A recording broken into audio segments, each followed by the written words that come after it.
Hello, everyone, and welcome back to another video. Today, we are sharing a list of famous celebrities who have recently passed away, with their passing announced in the last 24 hours. As always, we have special tributes in our top headline section. Before we get started, we would appreciate your support by giving this video a thumbs up. Let's get started. Thank you. Phil Donahue, the legendary daytime talk show host and pioneer of The Phil Donahue Show, has passed away at the age of 88. A family spokesperson, Susie Ains, confirmed his passing on Monday, stating that Donahue passed peacefully following a long illness, surrounded by his family members and his cherished golden retriever, Charlie. Donahue, who was married to actress Marlo Thomas for over 4 decades, hosted more than 6,000 episodes of his groundbreaking program, initially called The Phil Donahue Show and later simply Donahue, from 1967 until 1996. During its nearly 3-decade run, the show revolutionized the talk show format by encouraging audience participation and addressing topical social issues, setting a precedent for future talk shows. At the height of his career, Donahue, with his distinctive silver hair, became a familiar figure on American television, energetically moving through the studio with his cordless microphone, inviting audience members to engage directly with the discussions taking place. The influence of Donahue on the talk show genre cannot be overstated. It paved the way for a new style of television that encouraged audience interaction and tackled provocative topics.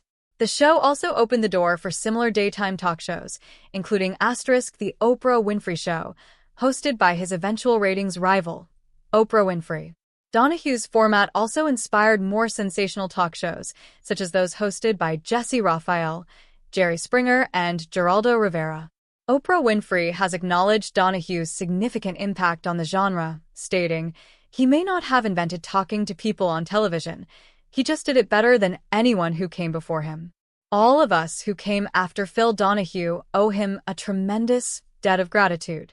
Had there not been a Phil Donahue, there could not have been an Oprah." Born in Cleveland on December 21, 1935, Phil Donahue was an Irish Catholic who charted a new path in television when The Phil Donahue Show premiered on November 6, 1967.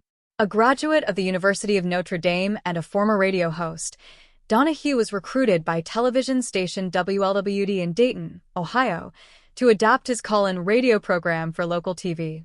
In an era when television talk shows typically featured celebrity guests, Donahue's show focused instead on hot-button social issues, with audience members actively participating and asking questions. The show's very first episode featured a contentious discussion with atheist activist Malene Murray, setting the tone for the type of confrontational and engaging content that would become its hallmark. Reflecting on that episode in an interview with the Archive of American Television, Donahue recalled, "Honest to goodness, I didn't think I was going to be able to get out of the building. People went berserk. We knew we had to have personalities that would move you to go to that telephone. The response was so intense that they paralyzed part of the phone system in Dayton." Donahue's innovative approach to talk shows, which emphasized audience involvement and the exploration of cultural and news issues, marked a significant departure from the celebrity-focused formats of predecessors like Merv Griffin and Mike Douglas. His belief in the importance of the public's voice in television was central to his show's format. At his induction into the Television Hall of Fame in 1993, Donahue stated, "A talk show is a fundamentally democratic event. It allows the people who really own the airwaves, the public, to stand up and actually use them. Nobody screens our audience. Nobody tells our audience what to say. This is the street corner." In 1974, the nationally syndicated show was rebranded as Donahue when the production moved to Chicago's WGN studios. The following year, Donahue's marriage to his college sweetheart, Margaret Cooney, ended in divorce after 17 years, making him a single father to their 5 children. Donahue often credited his experience raising his children with helping him relate to the primarily female audience of his show, many of whom were stay-at-home mothers. In a 2017 interview with Megyn Kelly, he reflected on this connection, stating, "I certainly learned a lot about what women endure. I know now that Downey goes in the rinse cycle." Phil Donahue's legacy in television is marked by his commitment to engaging with important social issues and giving a voice to everyday people. His contributions to the medium have left an indelible mark, influencing generations of talk show hosts and viewers alike. As the television world mourns his passing, it also celebrates the profound impact he had on shaping public discourse through the power of television. John M., widely recognized as the godfather of British blues, has passed away at the age of 90. His family announced his passing with great sadness on his official website, revealing that he passed away peacefully in his California home on July 22, 2024, surrounded by his loving family. Miles' passing marks the end of a remarkable journey for one of the world's most enduring and influential blues musicians. According to the family statement, health issues that forced John to end his epic touring career have finally led to peace for one of the world's greatest road warriors. They further reflected on his profound impact, stating, "John M. gave us 90 years of tireless efforts to educate, inspire, and entertain." The exact nature of Miles' health issues was not disclosed by his family. However, the statement conveyed deep gratitude for the support and love shown to Miles and his family over the decades, saying, "We, the Miles family, cannot thank his fans and long list of band members enough for the support and love we were blessed to experience secondhand over the last 6 decades." His death represents a significant loss to the music world, particularly to those who cherished his contributions to the blues genre. John M. was a pioneering force in blues music, particularly in England, where he played a pivotal role in shaping the genre's development during the 1960s. As a Grammy-nominated artist, he founded the band John M. and the Blues Breakers, a group that became a cornerstone of British blues. Over its existence, the band featured more than 70 members, including some of the most notable names in music such as Carolyn Wonderland, John McVie, Peter Green, Eric Clapton, Mick Fleetwood, and Harvey Mandel. This revolving door of exceptional talent underscored Miles' dedication to nurturing new artists and expanding the reach of blues music. His influence extended beyond his own performances, as he became a mentor and collaborator for many musicians who would go on to achieve legendary status in their own right. Miles' legacy as a musician was further solidified earlier this year when he was announced as a 2024 inductee into the Rock and Roll Hall of Fame, receiving the Musical Influence Award. This honor places him alongside other late blues greats, such as Alexis Korner and Big Mama Thornton, recognizing his lifelong dedication to the genre and his influence on countless artists.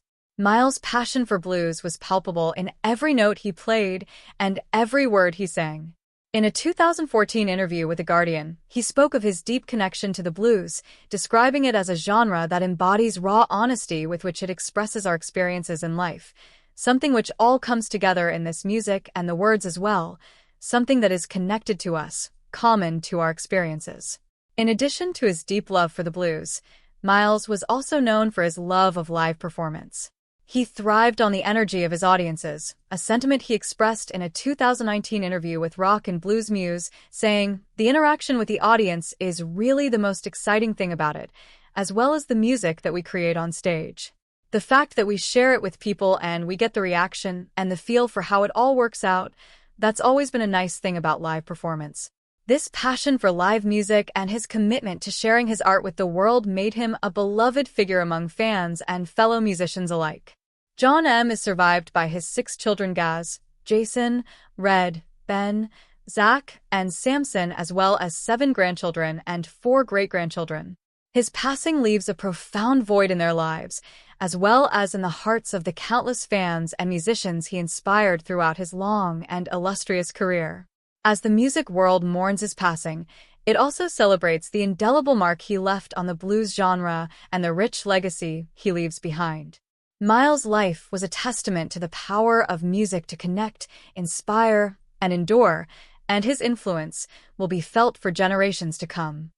Bob Newhart, the esteemed stand-up comedian and actor renowned for his unique comedic style, has passed away at the age of 94. Newhart's longtime publicist, Jerry Diggy, announced that he passed away at his home in Los Angeles on Thursday, following a series of brief illnesses. Newhart's remarkable ability to convey humor through silence and subtle reactions made him a master of his craft, particularly in the art of listening, both to what was spoken and to what remained unspoken. Newhart's comedy was characterized by his distinctive delivery, marked by pauses, stutters, and bursts of exasperation. These elements allowed him to occupy a calm, rational center, while his characters navigated increasingly absurd situations. This mastery of the slow burn became a hallmark of his television success, leading him to star in two beloved, critically acclaimed CBS sitcoms, The Bob Newhart Show in the 1970s and later, Newhart. Newhart's skill in balancing humor with subtlety was further highlighted by the memorable finale of Newhart, which playfully dismissed the entire series as a dream and reunited him with Susan Pleshette, his co-star from the earlier show. Despite being overlooked by the Emmys for his work on both classic sitcoms, Newhart's contributions to comedy did not go unrecognized. He was honored with 3 Grammy Awards and the prestigious Mark Twain Prize for American Humor in 2013. Newhart was finally awarded an Emmy for his portrayal of Professor Proton on The Big Bang Theory, a role that introduced him to a new generation of television viewers and solidified his enduring influence in the world of comedy. Newhart's journey to comedy fame was unconventional. Initially working as an accountant, he began his comedy career with monologues centered on one-sided telephone conversations, a format that highlighted his exceptional timing and listening skills. His groundbreaking 1960 comedy album, The Button-Down Mind of Bob Newhart, became the first comedy record to win the Grammy for Album of the Year and launched his career into the national spotlight. This success led to numerous guest appearances on variety shows throughout the 1960s, where he honed his craft and captivated audiences with his understated humor. A self-professed admirer of radio comedians like Jack Benny, Newhart developed his comedic timing by emulating Benny's ability to use silence effectively. In a 2017 interview with USA Today, he reflected, "They say my timing is very similar to Jack. I don't think you can teach timing. Jack was the bravest comic I've ever seen work because he wasn't afraid of silence."